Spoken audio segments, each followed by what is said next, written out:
Turning now to the war in Israel, where the IDF is taking their fight to Gaza's second largest city, the first target in their expanded ground offensive in the south. That area believed to be where many Hamas leaders are hiding out, but it's also densely populated with civilians. Fox 5's Chris Welch joins us now in studio. And Chris, Israel having to defend their actions against growing criticism from around the world. Yes, and in fact, the U.S. State Department had a bit of criticism for Israel today, at least in terms of how Israel is handling aid to Gaza's civilians. And in a rare move, the State Department will also be banning certain extremists in Israel from traveling to the United States.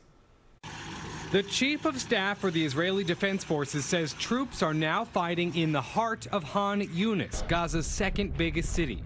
Israeli forces are working to surround the city since many of the remaining Hamas leaders are reportedly hiding there.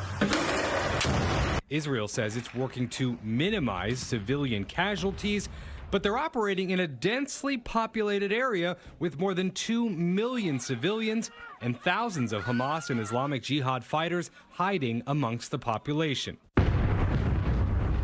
Israel now moving at a slower pace, pushing back on criticism from Western allies that they're using too much firepower.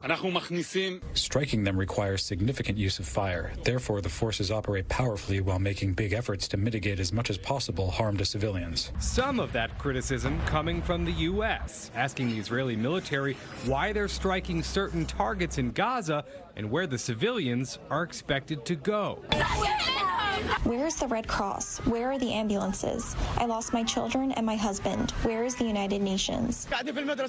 We were staying at the school and rockets started falling over us. They need more humanitarian assistance. They need more food and water. And in that respect, we don't think Israel is doing enough. Those comments from State Department spokesman Matt Miller coming the same day Secretary of State Antony Blinken announced a new, rare, punitive action against Israel.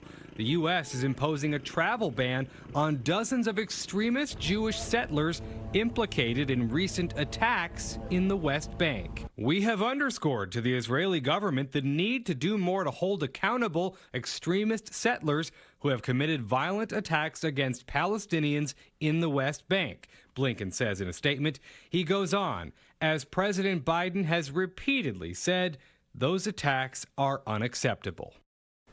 And Israeli Prime Minister Benjamin Netanyahu said today that the military would have to retain open-ended security control over the Gaza Strip long after the war ends, suggesting a renewed direct Israeli occupation of Gaza. And that is something the U.S.